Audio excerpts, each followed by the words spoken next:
mempertahankan iman dan takwa.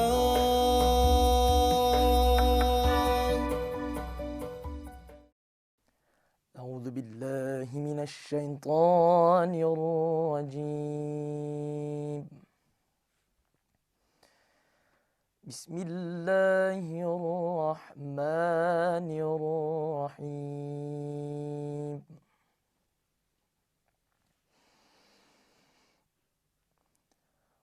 وَلَقَدْ آتَيْنَا إِبْرَاهِيمَ رُشْدَهُ مِنْ قَبْلُ وَكُنَّا بِهِ عَالِمِينَ.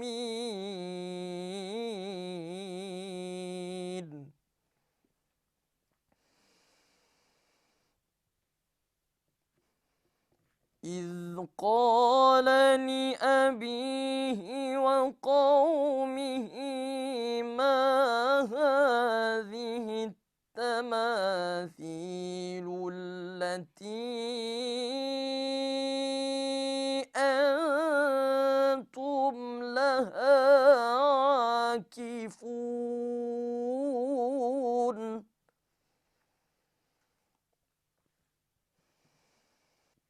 قالوا وجدنا آباءنا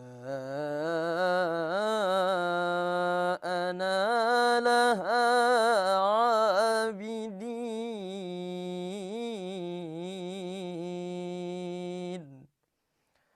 صدق الله العظيم.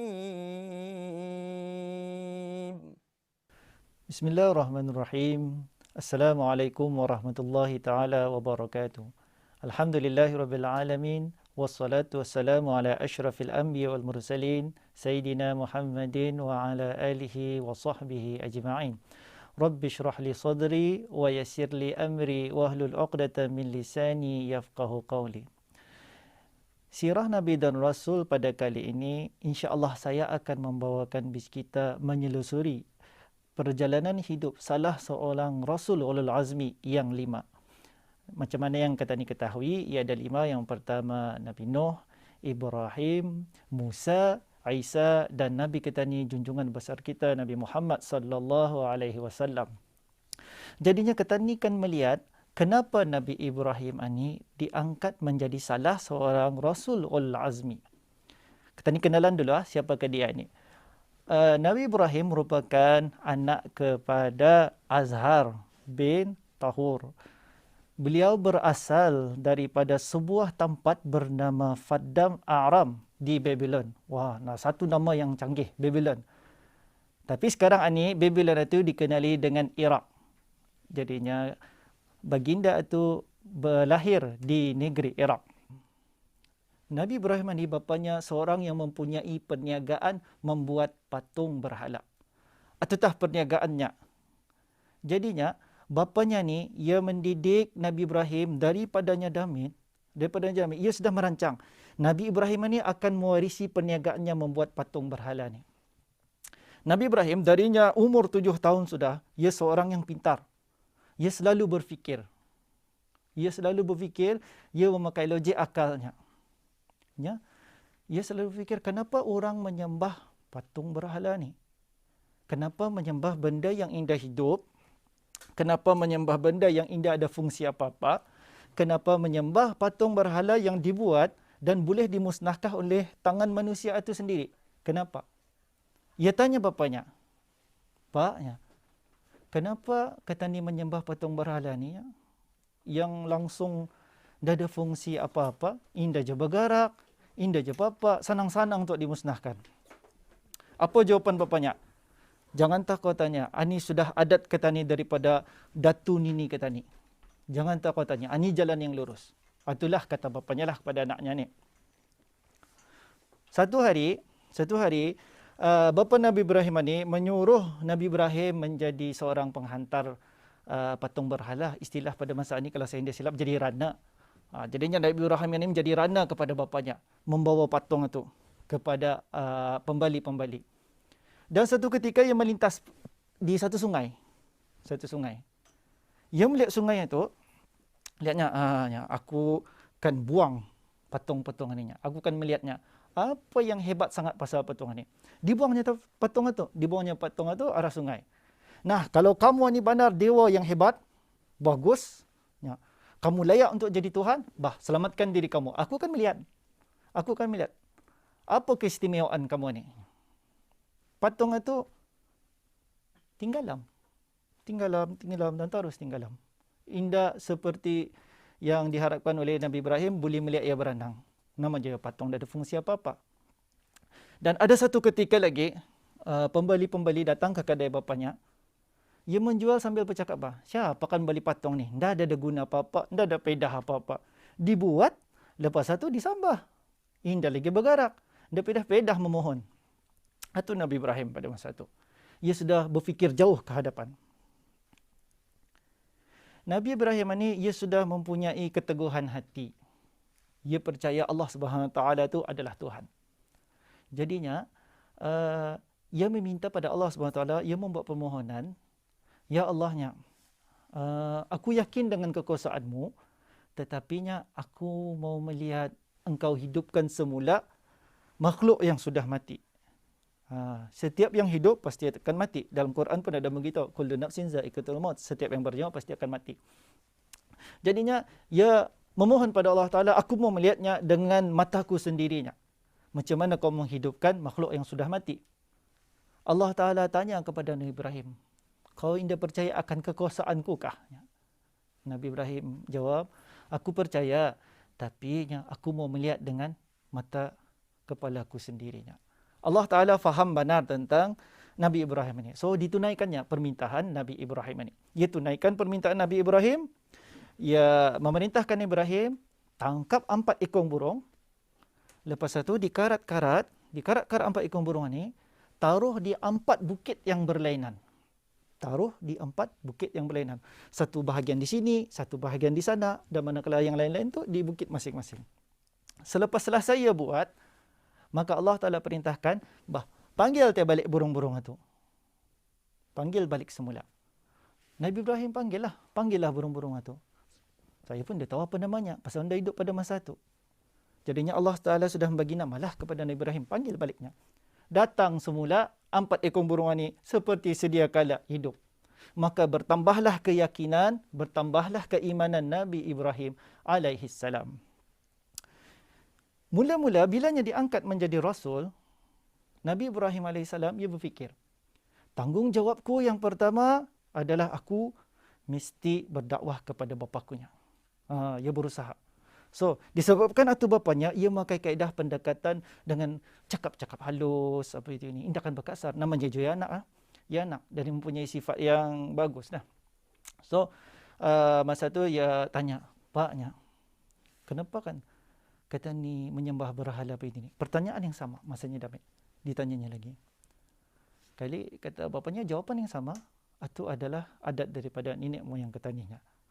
Selepas itu, barutah Nabi Ibrahim pelan-pelan yang beritahu, sebenarnya ada Tuhannya. Ada Tuhan katanya, itu Allah SWT. So, Nabi Ibrahim AS, ia terus berdakwah pada bapanya. Apa reaksi bapanya? Muka bapanya jadi merah, marah. Berani kau menghinanya Tuhan nini moyang kata ni. Berani benar kau hanya. Keluar kau dari rumah ni. Dihalaunya Nabi Ibrahim. Nabi Ibrahim dengan tenang pun keluarlah. Tapi dalam masa yang sama ia merasa sedih. Ia merasa sedih pasal kena halau oleh bapanya. Kemudian, bilanya sudah keluar, ia ditinggal di satu tempat yang lain. Setiap tahun ada satu kali itu, satu ketika kaumnya akan untuk membuat perayaan kepada berhala ni. Macam kata ni ada Hari Raya Aidilfitri, Hari Raya Aidil Adha. Sama juga dengan kaum ni. Jadinya, diorang bawa Nabi Ibrahim cakap, indahnya, aku kan berehatnya, sakit kunya. Tapi dalam hatinya sudah ada merancangnya. Ini tak peluangku ni. Bila sudah semua orang keluar daripada kota itu, segala berhala-berhala yang ada di kota itu, semua dipecahkannya dengan kapak. Yang paling besar sejak digantungkannya kapak itu. Datang balik kaumnya, melihat ini, bencananya, siapa yang memecahkan semua Tuhan-Tuhan kata nenek? Panggil Ibrahim. Kau menyadar kan? Kau saja adanya. Mesti kau yang buat. Kali balas Nabi Ibrahim, kenapa pulang kamu tanya aku? Tanyalah yang paling besar itu. Kapak arahnya. Ianya, kau ni bodoh ke apa? Dorang ni indah je dapat bercakap. Indah je dapat bergerak. Nah, kata Ibrahim. Kata Nabi Ibrahim, siapa yang bodoh? Siapa yang bodoh? Aku sudah beritahu kamu awal. Patung ni tidak ada fungsi apa-apa. Jadinya dipendekkan cerita. Diorang berkumpul. Kan berbincang. Apa kan dibuat pada Nabi Ibrahim ni? Apa kan dibuat? So, diorang sebulat suara. Diorang ambil keputusan. Tangkap ya. Ikat ya di pokok. Kata ni tunuh ya hidup-hidup. Kemudian, semua orang pada masa itu mengambil satu ranting untuk dikumpulkan di satu tempat. Bayangkanlah kalau contoh ada 500,000 orang, setiap seorang bawa ranting. Dikumpulkan dan dihidupkan api. Maraklah besar api itu. Bila sudah marak, Nabi Ibrahim yang kena ikat tadi ini, ia pun diumbankan ke dalam api yang besar tadi itu. Cuba bis kita bayangkan. 500 ranting kayu, ditunuh, and then yang marak besar, diumbankan. Ikut logik akal, Nabi Ibrahim kan angus. Tetapi inilah mukjizat Nabi Ibrahim AS. Allah Ta'ala perintahkan kepada api itu, wahai api, jadilah kau sajuk. Tapi sebelum itu malaikat Jibril akan menolong Nabi Ibrahim AS. Nabi Ibrahim cakap, aku berserah pada Allah Ta'ala, aku memohon pertolongan Allah Ta'ala. So Allah Ta'ala perintahkan kepada api, sajuk kau, jangan kau apa-apakan Nabi Ibrahim. Jadinya, bila sudah selesai api itu pajah, Nabi Ibrahim keluar. Terkajut kaumnya. Langsung dah ada apa-apa Nabi Ibrahim ni. Langsung dah ada apa-apa. Jadinya orang mulai percaya. Dan pengikutnya yang paling awal adalah anak buahnya sendiri. Anak saudaranya sendiri. Nabi Lut AS. Jadinya saya akan sambung lagi kisah Nabi Ibrahim ini. Tadi saya ada menyebut tentang Raja Namrud kan. Saya akan ceritakan pada kesempatan yang akan datang insya-Allah. Aku liqauli hadza astaghfirullah li wa lakum wa billahi taufiq wal hidayah. Wassalamualaikum warahmatullahi taala wabarakatuh. Perjalanan dan perjuangan para nabi dan juga rasul, kesetiaan dan pengorbanan mempertahankan iman dan takwa.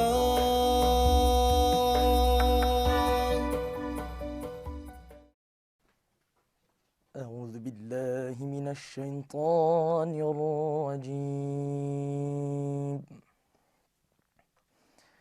بسم الله الرحمن الرحيم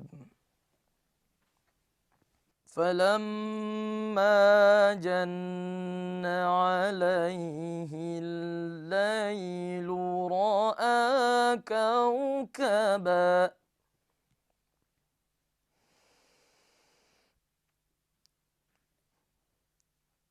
قال هذا ربي فلما أفل قال لا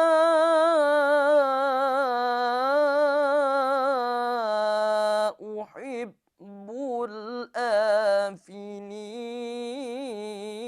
الآفلين فلما رأى القمر بازغا قال هذا ربي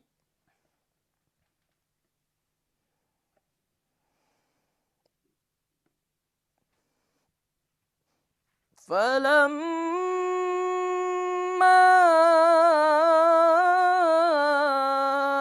أفل قال لئن لم يهدني ربي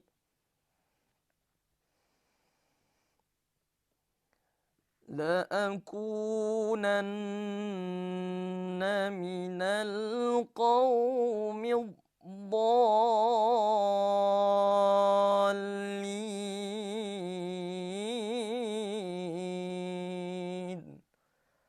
Sadaqallahul azim. Bismillahirrahmanirrahim. Assalamualaikum warahmatullahi taala wabarakatuh. Alhamdulillahirabbil alamin wassalatu wassalamu ala asyrafil anbiya wal mursalin sayyidina Muhammadin wa ala alihi wa sahbihi ajma'in. Rabbi shrah li sadri wa yassir li amri wahlul 'uqdatam min lisani yafqahu qawli. Alhamdulillah, kita ni berjumpa lagi pada siri kali ini. Saya akan sambung lagi tentang perjalanan hidup Nabi Ibrahim alaihi salam. Pada kesempatan yang lepas, saya ada menyebutkan tentang Raja Namrud. Raja Namrud, ia kan merupakan raja pada kerajaan Babylon pada masa itu. Kerajaan Iraq lah pada masa itu. Tapi dengan nama Babylon. Ia mendengar tentang kisah Nabi Ibrahim ini. Seorang lelaki yang gagah. Indah mau dakwah untuk menyembah berhala-berhala. Ia cuma bertuhankan Allah Subhanahu Wa Taala saja. Jadinya, ia ingin berjumpa dengan Nabi Ibrahim AS. Dipanggilnya ke istana. Panggilnya ke istananya, berjumpa dengan Nabi Ibrahim AS. Wahai Ibrahim, kau cakapnya, Tuhanmu adalah Allah Subhanahu Wa Taala. Macam mana hebat Tuhanmu ni? Nabi Ibrahim berkata, Tuhankunya boleh menghidupkan yang mati. Pasal ia sudah melihat sendiri kan dengan mata kepalanya dalam kisah yang lepas, kalau bis kita ingat. Ia melihat sendiri. So, ia cakaplah perkara yang benar. Tuhanku boleh menghidupkan yang mati. Aku pun boleh, kata Raja Namrud. Aku pun bolehnya. Kau fikirnya Tuhanmu saja boleh, aku pun boleh. Panggil dua orang banduannya. Dua orangnya dari penjara yang kena hukum mati. Kena bawa dua orang banduan. Dia pula kena ceritakan, laki ke bini banduan ni. Seorang diperintahkannya, kau bebas. Seorang, kau hukum mati awalnya ni. Seorang kena hukum matilah awal itu. Nah, kau nampak depan matamu sendiri. Seorang ku biarkan hidup. Seorang mati. Jadinya aku pun boleh menghidupkan, mematikan. Padahal yang dimaksudkan oleh Nabi Ibrahim AS itu bukan itu. Ia daripada mati yang benar-benar boleh hidup. Tapi ia bertindak balas macam itulah. Dia dapat, ia tidak mau kan? Tidak mau kalah. Tidak mau kalah dengan Nabi Ibrahim. Okey, baik, kata Nabi Ibrahim. Tuhankunya menjadikan matahari atunya. Tuhanku menjadikan matahari itu terbit daripada timur, tinggalam di barat.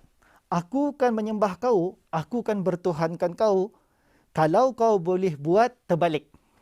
Timbulkan matahari daripada barat, tinggalam di timur. Kalau kau boleh buat ini, aku bertuhankan kaunya. Terdiam Raja Namrud. Kalah. Tapi ia ego. Tercalarlah egonya. Tapi ia tidak berani buat apa-apa. Pasal dia sudah mendengar kisah Nabi Ibrahim ini. Ditunun dan mati. Tidak ada apa-apa. So dilepaskannya saja Nabi Ibrahim ini. Dilepaskannya. Tapi adakah dilepaskannya cuma itu saja? Tidak. Selalu ia mengantar pengintip-pengintipnya. Polis-polis rahsia saja mengantar untuk melihat. Apa saja Nabi Ibrahim ini. Nabi Ibrahim pun terasalah. Ia kena intip. Malar kena perhatikan. Ia terasa. Pasal ia tahu Raja Namrud ini mencari peluang untuk membunuh ke dia. Jadi ia melihat akan hal ini. Nabi Ibrahim pun berhijrahlah keluar daripada Babylon. Ia menuju ke Syam. Di bawahnya lah Nabi Lut, anak saudaranya ni dengan keluarganya. Semasa perjalanan ke Syam, diorang singgah ke satu tempat dipanggil Haran. Haran ini terletak di antara sungai Dajlah dan Furat. Di sini orang-orangnya menyembah bintang.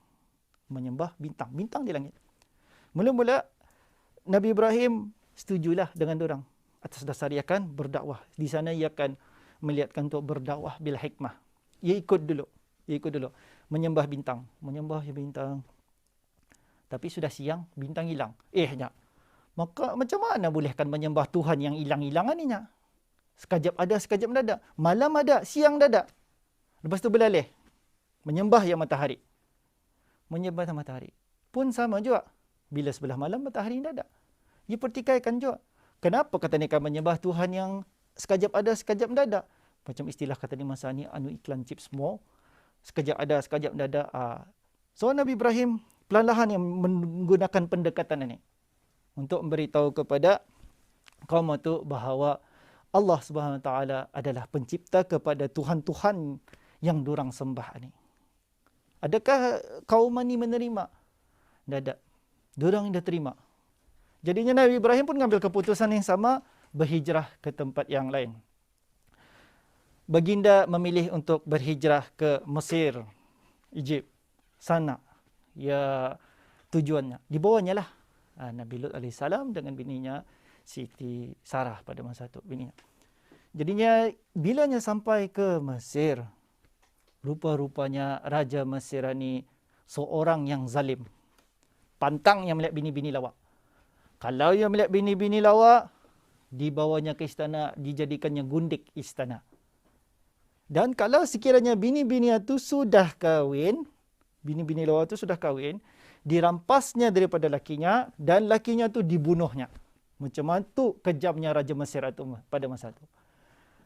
So dari kejauhan, kan negeri Mesir itu ada pengintip-pengintipnya. Jadi nampak Nabi Ibrahim datang dengan Siti Sarah. Siti Sarah merupakan seorang bini-bini yang lawak, ayu. So kena panggil ke istana Raja Mesir. Bila sudah kena panggil, Raja Mesir melihat, wow, lawa je bini-binian ya. Paling lawa pernah aku lihat. Siapa ni? Dia tanya kepada Nabi Ibrahim. Ini saudaraku ni, Nyak. Kata Nabi Ibrahim, pasal untuk mengelakkan supaya dia kena bunuh, menyelamatkan diri. Ini saudaraku, Nyak. Ya. Saudaramu, Okey. Bini-bini ni tinggal sini, Nyak. Jadi kepunyaanku, Nyak. Kau boleh balik. So, Nabi Ibrahim pun disuruh balik. Dalam hatinya sedih. Sedih. Kesian akan bininya. Mengenangkan nasib bininya. Macam mana bininya akan berjuang melawan hawa nafsu Raja Mesir ni.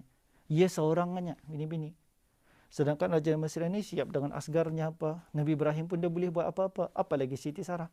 So, Siti Sarah tinggallah di istana tu. Kena bagi bilik yang mewah. Macam-macam perabot mewah. Kena bagi baju-baju mewah apa.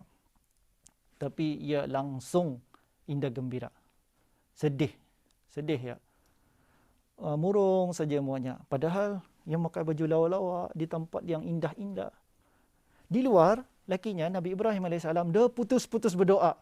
Minta selamatkan Siti Sarah daripada Raja Mesir ni.